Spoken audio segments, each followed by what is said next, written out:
I'm Soledad O'Brien. Welcome to the final episode of Matter of Fact, marking the end of 10 seasons and celebrating the power of journalism. Let's jump right in. Journalism has the power to change lives, to highlight flaws in our systems, injustices, inequities, to uplift voices, to explore potential solutions. I would classify Matter of Fact's reporting over the last 10 years as solutions-based journalism. At the heart of much of that work is our correspondent, Jessica Gomez. Jessica was Matter of Fact's first correspondent, and she's reported more than 80 stories for this show. That includes this Emmy-nominated piece from this past December about people working full-time but still unable to afford a roof over their heads. Here's an airport order. It's paying $23. Quenisha Tweedy starting her day as an online delivery driver in Knoxville, Tennessee. Switching between apps, she clocks in 7 days a week. Turn right onto Muddy Creek Road. There's a break to pick up her kids from school. Did you have a good day with Miss Jenkins? And homework, usually at the local library. All right, guys, time to buckle up. Then, back on the road.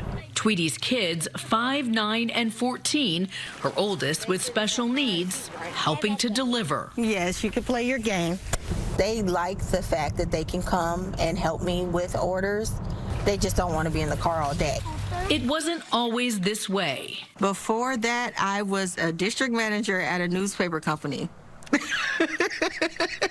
But when the company downsized, she lost her job and was evicted from her Georgia apartment, moving here with promises of more delivery work until she can find a new job. You got both cases of water? I kind of think I failed, honestly. I understand that it's the economy, but it's like, you know, I was trying to save, and it seemed like every time I would save, something would come up. But failure isn't something Tweedy has time for. She and her family will work into the night before stopping to sleep in their car. They're home for 4 months now. I would have never imagined that we would be homeless. Never. She's not alone. Knoxville's homeless population nearly doubling since 2018. More than half report being evicted or unable to find affordable housing as prices here have skyrocketed. The average rent increasing more than 50% over the past 4 years. We're talking about people who work at gas stations, warehouses, retail locations. Erin Reed, the executive director of the Office of Housing Stability. It's not a Knoxville problem, but it's an America problem. Since the downturn in 2008, we've been underbuilding, and we're also on the receiving end of this migration trend where people with comparatively high incomes are moving from large cities into small and mid-sized towns, and that's having an upward effect on our housing costs. The county's main shelter, Knox Area Rescue Ministries, over capacity by November. An expanded area for women and children full with a waiting list. About 150 of those staying here are employed. We recently housed a lady with a master's degree in social work who was staying here. And so folks that are highly skilled, have backgrounds, work histories, not being able to afford current rent prices. To see if that coffee's wicked, see if we need to make some more coffee. Just outside of town, Jolyn Hartney works 40 hours a week as a gas station manager. The mother of 2, homeless after being evicted from her apartment. 3 years ago, I was paying $975 for a 3-bedroom and lived there for 2 years, no problems.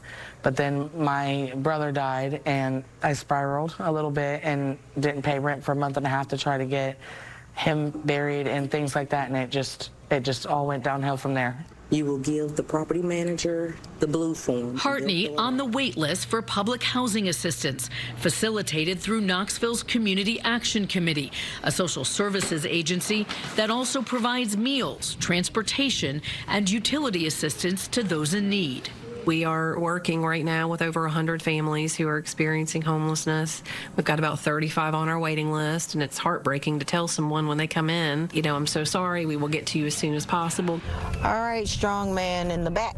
I am working very, very hard for my kids, trying to get us out of this situation, yes. Working hard, Quenisha Tweedy says, inspired by the life a home and new job might bring. I want my kids to be like any other child, be able to enjoy extracurricular activities, to have after-school programs, to even go and be at friends' houses after school. But as day turns into night and Knoxville's temperature dips into the 30s, Blankets, pillows. for now, home is a truck stop. I know you're going to be kind of cold. Good night, Princess. Our Father, who art in heaven. Even though they're going through a hard time, they keep smiles on their faces, and I love that about them. They help me keep focused because they don't let the situation get to them. Forever and ever. Amen. Good job. Good night, guys. I love you. Love you too. In Knoxville, Tennessee, for Matter of Fact, I'm Jessica Gomez. When we come back, Jess joins me with an update on the Tweedy family and what she learned about the scope of this problem while working on the story. Later on Matter of Fact. I always kind of knew that my papa was in the Holocaust, but I never really understood what that meant. Why this grandfather decided to finally share his story of survival with his family and the world. You're watching Matter of Fact, America's #1 nationally syndicated public affairs news magazine.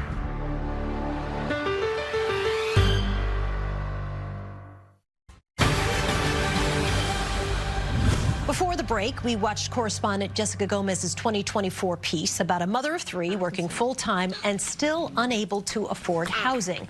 Jessica, great to see you. Can you update us on Kenesha Tweedy? Have they found housing? How's the family doing? Yeah, well, you know, initially we were able to do a part 2 to this story, which we didn't have time to show you today. But in that story, we showed the Tweedy family get into a room at an extended stay hotel that was renovated into suites. She was able to pay month to month there. She got a new job as a medical courier, so she was able to make those payments. And she was slated to get into an apartment there next month, but they had some construction issues, so it's looking like September, and that is putting us at about 10 months since we were on the ground in Knoxville shooting that story. What did you learn about this issue as you were doing research and reporting? We talked to so many people. That was a surprising thing to me, that are working full-time jobs and are homeless. I mean, we spoke with one woman in Nashville in her 20s. She's living at a shelter, and she had to take the bus to her job at a hospital and take the bus home to make curfew at the shelter. And her employers have no idea that she's homeless. I feel like all of your stories are always so good in connecting with people. Like, you just find great people who then want to open up their entire lives to you. And I think that's both unusual and hard to do. So I guess I wonder if you go into these things saying, I'm gonna do solutions journalism, or you just say, I'm gonna just talk to people and see where it goes. How do you think about your work? I think that's something that I appreciate so much about Matter of Fact. We started from the beginning saying, hey, we're going to go in and connect with people. Obviously, people are the story. We're going to go in and find the why, but we're also going to find the what's next. I mean, I think of all the stories I've done, and almost always there are amazing people doing amazing things to help solve these issues. I think about in Sheboygan, Wisconsin, the companies Kohler and Sargento that are building affordable housing to attract people. I think about the architectural firm in Phoenix that are renovating these shipping containers for unhoused seniors. I often think about the Mr. Rogers quote, look for the helpers when there's trauma, when there's tragedy. And I think we can do that in our stories because there are always helpers. And especially when news, right now, the news cycle can be so heavy. I think we owe it to our viewers to profile the helpers in every story as much as we can. So I appreciate you. I appreciate Matter of Fact. And it's been such an honor. Well, thank you, but I have to say I'm going to put you in that category of the helpers because you always do an amazing job of teasing out the folks who are doing all the work and telling their story in such a really thoughtful and beautiful and compelling way. So thank you for everything, Jess. Really appreciate you. Thank you, guys. Coming up, freed from Auschwitz concentration camp as a child. The moment captured for history. They showed my picture and they said the Holocaust really wasn't so bad. Find out how this grandfather took on the deniers to set the record straight.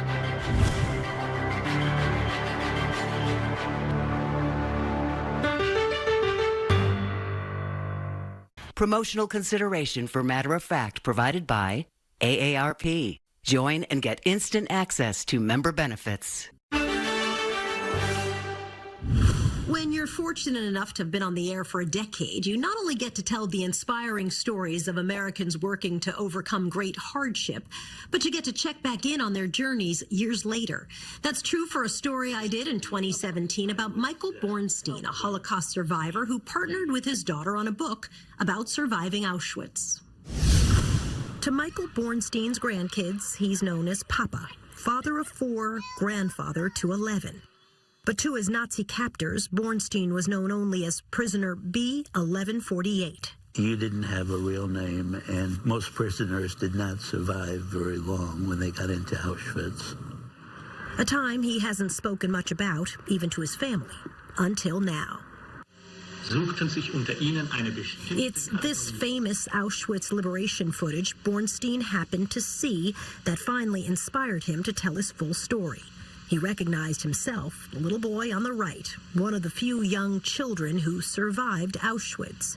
It was one of the images Bornstein discovered being used by Holocaust deniers. It was devastating, and I threw a book down on the desk, and I was furious. So with help from his daughter Debbie and 2 years of research, Michael Bornstein shared his truth in a book called The Survivors Club. I think it's important for me, and especially now, that my children and grandchildren know what we've been through and to know that this can happen again. Bornstein's story starts in Żarki, Poland, in the late 1930s, with the Germans invading the village and the family's happy life.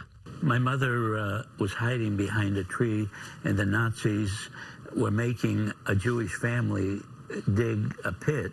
After that, the Nazis asked the family to hug, and they killed them all and got them into the pit. And my mother just talked about that all the time. It was very, very difficult for her.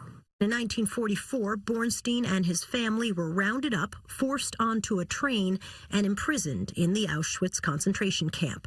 Within days of his arrival, his brother, just 5 years older, and his father were taken away. They were never seen again. Bornstein says instead of keeping him in the children's bunk, his mother had him in the women's barracks. My mother would give me some of her bread and soup, and she was beaten over the head for doing that. He learned to keep quiet and still. I was one of the best hiders. I don't do that anymore. Less than a year after they arrived, the war ended. Auschwitz was liberated. The camp's liberators filmed Bornstein's grandmother carrying him to freedom. They made their way back to Żarki, looking for proof of their old life, treasures hidden and left behind. There was one item that survived, which is a Kiddush cup, a cup where you make blessings over the wine. And we're very lucky, and we use that Kiddush cup as a symbol of survival. That symbol of survival made its way to America with Bornstein and his mother, refugees with little except hope. My mother was a very positive person. She had a saying, Gam ze ya'avor. What's that mean? This too shall pass. Earlier this year, Matter of Fact sent cameras along as Michael took his children and grandchildren to the 80th anniversary of the liberation of Auschwitz. Watching Bornstein walk through the gates of the concentration camp surrounded by his family, truly moving.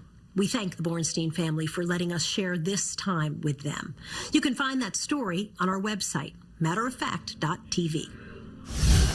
Ahead on Matter of Fact, Soledad explains why one moment in this show's 10-year run will forever stand out.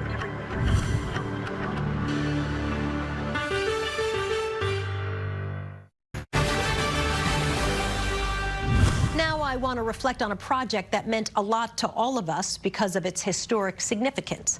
I'm talking about the Matter of Fact Listening Tour, a 4-part digital series created in 2020 after the murder of George Floyd. Hearst, the parent company of this show, asked us to take the lead in an initiative to help citizens grapple with questions about race and inequality.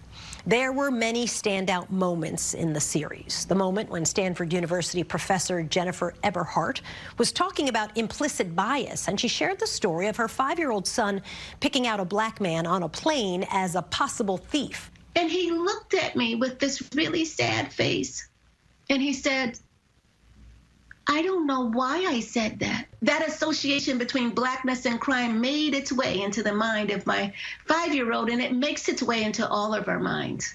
A moment in the show called To Be an American, when Pulitzer Prize winner Nicole Hannah-Jones, the creator of the 1619 Project, became emotional about her father's military service.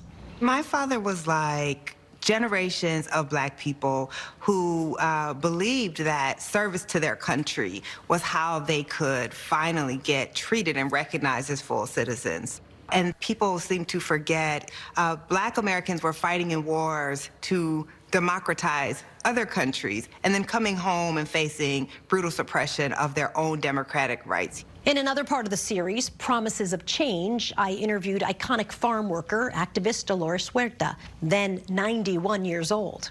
I like to quote Benito Juarez, who was the president of Mexico, and he had a saying that said, "Respecting other people's rights is peace." And so we've got to respect other people's rights. And I think we really have to start there, because we do want a country that is united and not divided. Most of our conversations for the listening tour involve people who were not household names. But one star who joined us shared a vulnerable and candid comment.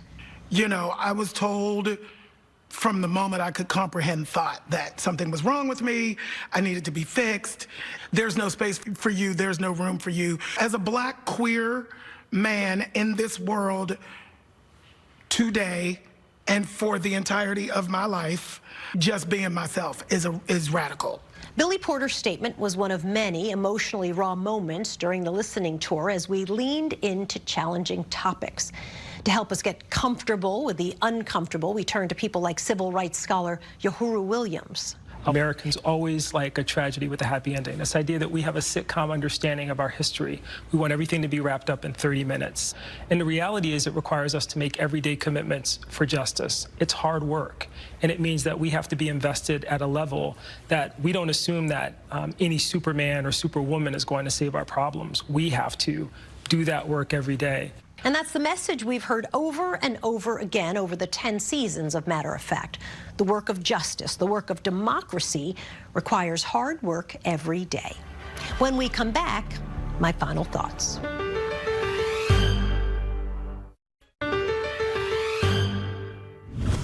Finally, as we come to the close of our 10th and final season, I want to take a moment to express my thanks to all of you for your loyal viewership. This show began with an idea and a mission. We wanted to show how politics and policy impact people's lives. On my very first show, I talked about the role of the media in covering politics and our responsibilities. I think we're here to have authentic conversations about sometimes uncomfortable issues and push for direct and truthful answers to tough questions and create a space for respectful disagreements. I also think we're here to challenge each other's beliefs and the basis of those beliefs. I also promise to bring you into those conversations and ask the questions that matter to all of us, to make sure that viewers could see themselves represented in our stories and our conversations. Conversations that we like to say are as diverse as America. To put this show together every week, we've relied on a dedicated team of gifted journalists and TV professionals, both on and off camera, and I want to thank all of them for their contributions. I'll leave it to you to decide if we kept our original promise, and I'll make you one more. Wherever the future takes us, we'll always stand up for truth, for facts, and for what truly matters.